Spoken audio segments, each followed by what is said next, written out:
ఏంటి sir liquor స్కామ్లో జగన్మోహన్ రెడ్డి మెడకు ఉచ్చు బిగించే అవకాశం కూడా ఉందంటారా? ఇవన్నీ ఏదో చెప్తుంటారు, ఉత్తు లేదు బిగించేది. ఎవడైనా ఒక్క విషయం ఆలోచించవా,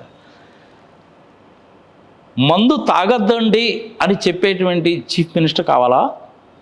నేను తక్కువ రేటుకి క్వాలిటీ లిక్కర్ ఇస్తాను, ఎక్కువ మందు తాగి నాశనం అయిపోండి అని ఎవడన్నా చీఫ్ మినిస్టర్ చెప్తాడా? కామన్ సెన్స్తో ఆలోచిద్దాం మనం. చంద్రబాబు నాయుడు చెప్పింది అదేగా, 99 రూపాయలు లిక్కర్ ఇస్తాను, బాగా తాగండి, ఆరోగ్యాలు నాశనం చేసుకున్నాను ఆయన చెప్పింది. ఎవడన్నా చీఫ్ మినిస్టర్ అనేవాడు బుద్ధి జ్ఞానం ఉన్నాడు, కడుపుకు అన్నం తినేవాడు చెప్తాడన్నమాట. మహాత్మా గాంధీ గారు ఏం చెప్పారు? అసలు మద్యపానమే వద్దన్నాడు, కుదరలేదు. ఎన్టీ రామారావు గారు ముఖ్యమంత్రిగా ఉన్నప్పుడు మద్యపాన నిషేధం చేశాడు. ఈ చంద్రబాబు నాయుడు వచ్చి మళ్ళీ పెట్టాడు. ఈ పెట్టి డబ్బులు వసూలు చేసి ఏం చేసావు నువ్వు? పనికిమాలిన దిక్కుమాలిన పనులన్నీ చేసావు. అది మిగిలిన ప్రభుత్వాలు కూడా కండక్ట్ చేసినాయి. ఒక్కటే ప్రజలు గుర్తుపెట్టుకోవాలి, తక్కువ రేటుకి లిక్కర్ ఇస్తాను, తాగి నాశనం అయిపోండి అని చెప్పే ముఖ్యమంత్రి కావాలా, మంత్రివర్గం కావాలా? మందు తాగడం అనేటువంటిది గ్రాడ్యువల్గా తగ్గించుకోండి, ఫేజ్ వైజ్గా తగ్గించుకోండి అని చెప్పేటువంటి ముఖ్యమంత్రి మంత్రులు కావాలా? ప్రజల విజ్ఞతగా వదిలేద్దాం, ఇంకెంతకంటే చెప్పాల్సిన పని లేదు. అంటే నాసరిక మందులు వాడారు అన్నట్టు మాట్లాడుతున్నారు. అరే మెజారిటీ ఆఫ్ ద మందులన్నిటికీ డమ్ డమ్ము, డామ్ డాము, డిమ్ డిమ్ము, టుమ్ టుమ్ము, ఇటు దిక్కుమాల పేర్లన్నిటికీ కూడా దిక్కుమాల పేర్లు పెట్టి రిలీజ్ చేసిన వాటన్నిటికీ భూము భూము, ఇవన్నీ కూడాను 2017, 2018 ఆయన చీఫ్ మినిస్టర్గా ఉన్నప్పుడు ఇచ్చినాయి కదా, జగన్మోహన్ రెడ్డి ఇచ్చినాయి కాదుగా. మరి ఒకసారి జీవోలు తీసి చూసుకుంటే ప్రజలకు కూడా తెలుస్తుంది. అవసరంగా ఏదో ఒక మాట మాట్లాడితే ఎట్లా? నువ్వు ఏదైనా ఒక మాట కనుక మాట్లాడావంటే దానికి హిస్టరీ ఉండాలి, గవర్నమెంట్ జీవో ఉండాలి, దానికి ఒక చట్టం ఉండాలి, లేదంటే రాజ్యాంగానికి లోబడన్నా ఉండాలి. ఏమీ లేకుండా సులువాగుడు అయితే ఎట్లా? తప్పు కదా. ఒకసారి జీవోలు తీసి చూడండి, మీకే తెలుస్తుంది. ఈ డూమ్ డూములు, డామ్ డాములు అప్పుడు వచ్చినాయి అవన్నీ. ఆంధ్రప్రదేశ్లో 99 రూపాయలకి నీకు మందు దొరుకుతుందా? నేను కనీసం చాలామందిని అడుగుతున్నాను. ఇవన్నీ ఏదో చెప్పడానికి చెప్పాడు కదండి, ఆ మందు దాగి ఏడదస్తామండి బాబు, ఈ మందు చచ్చుకుంటామండి అన్నాడు. నాకే చెప్పారు చాలామంది.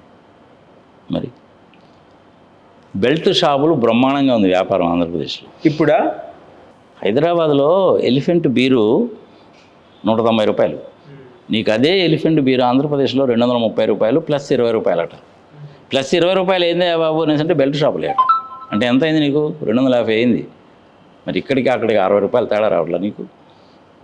ఒక్క బీరు సంగతే చెప్తున్నా నేను, మిగిలినవన్నీ కూడా నా అలాగే ఉంటాయి. ఏదో అంటుంటారా, అనాలి కాబట్టి అంటుంటారు, తీసే భయాలాగే అంటుంటారు. చెయ్యడం చేతగానే వాడు ఎప్పుడు ఏం చేస్తాడంటే ఎదుటివాడి మీద నెపం నెట్టేయడానికి ట్రై చేస్తాడు. ప్రస్తుతం చంద్రబాబు నాయుడు గారు చేస్తున్న పని అదే. ఆ 6 ప్యాక్ అనేటువంటిది కుదరదని సంగతి ఆయనకి తెలుసు, చెప్పేశాడు, అధికారంలోకి వచ్చాడు. అప్పటికీ అనుమానమే, ఎందుకైనా మంచిదని చెప్పి ఈవీఎంను కూడా మేనేజ్ చేశావు. చేయకూడనటువంటి నీచ నికృష్ట దరిద్ర దిక్కుమాల దౌర్భాగ్య మాదర్ చేతు పనులన్నీ చేసావు, అధికారంలోకి వచ్చావు. నీ పని ఏదో నువ్వు చూసుకో. పొద్దుత మనం జగన్మోహన్ రెడ్డి తలుచుకుంటావు. జగన్మోహన్ రెడ్డి పేరు ఎత్తకుండా చంద్రబాబు నాయుడు నిద్రపోయా. ఒక రకంగా చెప్పాలంటే జగన్మోహన్ రెడ్డి చూసి అబ్బా కొడుకులు ఇద్దరు కూడా ప్యాంట్లు తొడుపుకుంటున్నారు. అవసరం ఏముంది అసలు వాళ్ళకి? వాళ్ళ పని ఏదో వాళ్ళు చేసుకుంటే పోతే పతిగా. ఎంతసేపు ఈ పనికి మాలిన పనులు ఎందుకు చెప్పు? ఒలింపిక్ గేమ్స్ పెడతాను, నోబెల్ ప్రైజులు ఇస్తాను, ఎందుకు ఇవన్నీ? లోకేష్ విద్యా వ్యవస్థను ప్రక్షాళన చేస్తున్నాడుగా, ఆడు పాడే పట్టుబద్దలు చేశాడు. నేను చిన్నప్పుడు 1, 2, 3, 4 క్లాసులు చదువుకున్నటువంటి ఊరు ముత్తుకూరు, కృష్ణపట్నం పోర్టు. ఆ మధ్య వెళ్ళి చూసి వచ్చాను నేను చదువుకున్న స్కూల్ ఎట్టుందని. ఎలా ఉంది? బెంచీలు బ్రహ్మాండంగా ఉన్నాయి, ఇన్ఫ్రాస్ట్రక్చర్ బ్రహ్మాండంగా, బోర్డులు అన్నీ ఉన్నాయి. చంద్రబాబు నాయుడు ఎప్పుడైనా చేశాడా? ఆయన అధికారంలో 2014 నుంచి 19లో ఉన్నప్పుడు ఆయన ఏం చేశాడా? చేయలేదుగా. మా సొంత ఊళ్ళో కూడాను మా ఓల్డ్ స్టూడెంట్స్ అందరం కాంట్రిబ్యూట్ చేసుకొని మేము కూడా మా స్కూల్ని బాగు చేసాం. ఆ ఉత్సాహం అనేటువంటిది వచ్చింది మాకు. Education excellent. ప్రతి జిల్లాకి కూడాను ఒక మెడికల్ కాలేజీ కేంద్ర ప్రభుత్వం యొక్క పాలసీ. 17 మెడికల్ కాలేజీలు శాంక్షన్ చేస్తే వీళ్ళు 5 మెడికల్ కాలేజీల ఆపరేషన్లో కూడా వచ్చి అడ్మిషన్స్ కూడా జరుగుతుంటే నాకు వద్దు పొమ్మన్నాడు ఆయన చంద్రబాబు నాయుడు. ఎవడన్నా చెప్తాడా? బుద్ధి జ్ఞానం ఉన్నంటే వాడు, కడుపుకు అన్నం తినేవాడు ఎవడన్నా నా పని చేస్తాడా? శుభ్రంగా వాళ్ళు నువ్వు చోటు చూపిస్తే బిల్డింగ్లు కట్టి పెడతారు, ఎక్విప్మెంట్ ఇస్తారు, అన్నీ వాళ్ళే ఇస్తారుగా. నువ్వు వద్దని ఎందుకన్నావు? నారాయణ కాలేజీలు పెట్టాలి, మనం డబ్బులు కట్టాలి, అందులో షేర్ వెనక రావాలి. ఇదేం పాలసీ? దిక్కుమాలిన పాలసీ. ఏ దేశం అయితే, ఏ ప్రభుత్వం అయితే విద్య మీద, ఆరోగ్యం మీద డబ్బులు ఖర్చు పెడతారో, విద్యావంతమైన జాతిని, ఆరోగ్యవంతమైన జాతిని తయారు చేస్తారో వాళ్ళు లీడర్స్ అంటే, వాళ్ళనే లీడర్స్ అంటారు.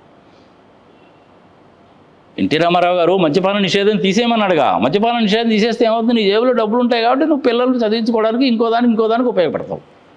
ఆ రోజుల్లో బియ్యం లేదు కాబట్టి 2 రూపాయలు కిలో బియ్యం అన్నాడు, మంచిదే.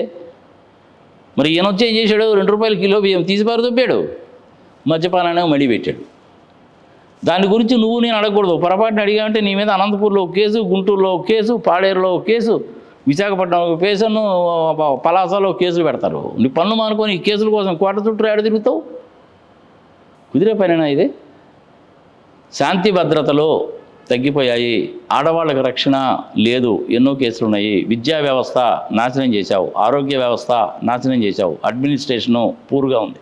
ఫ్రీ బస్ ఇస్తున్నారు కదా సార్, ఫ్రీ బస్ ఇస్తామంటారుగా ఆగస్టు నుంచి. మరి ఈ సంవత్సరం నుంచి ఏం చేసావు, గాడిదలు వేసావా? ఎందుకు ఆ లెక్కపత్రం మనం చూసుకోవాలిగా, ఏ జిల్లాలకు ఎక్కడెక్కడ వెళ్ళాలి, పల్లె ఊళ్ళకి ఎంత, ఎక్స్ప్రెస్కి ఎంత.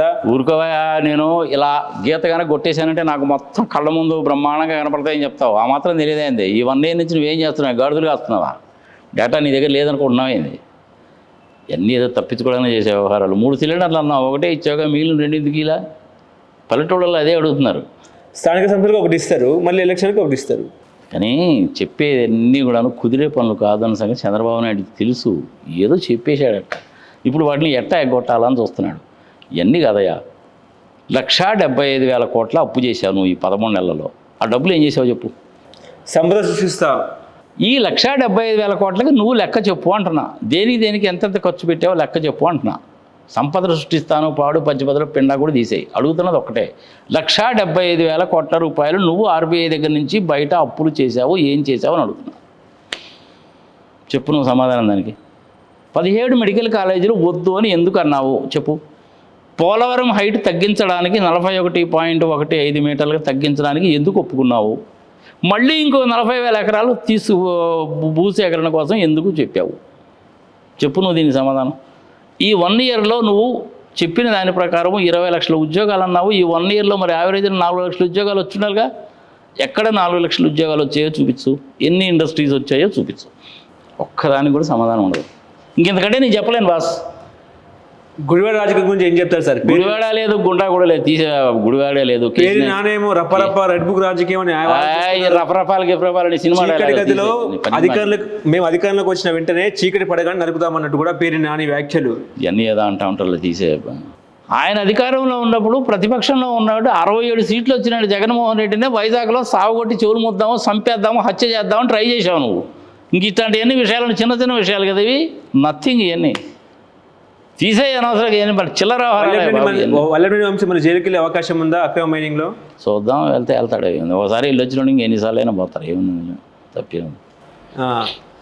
కొడాలి పరిస్థితి ఏంటి సార్? ఆయన పరిస్థితి అంతే, ఈయన పరిస్థితి ఇంతే, ఏముంటుంది కదా. అదే ఈవీఎంలని నీ ఇష్టం వచ్చినప్పుడు ప్రోగ్రాంలు రాసుకొని ఈవీఎంలను మార్చేసి, మిషన్లనే మార్చేసి, వీవీప్యాట్లను తగలబెట్టి ఇంత రచ్చ చేసి నువ్వు గెలిచినటువంటి వాడివి నువ్వు ఏమైనా చేస్తావు. ఒక్క 6 నెలలు ఓపిక పట్టు, వ్యవహారాలు మొత్తం బయటకు వస్తాయి. చూడు.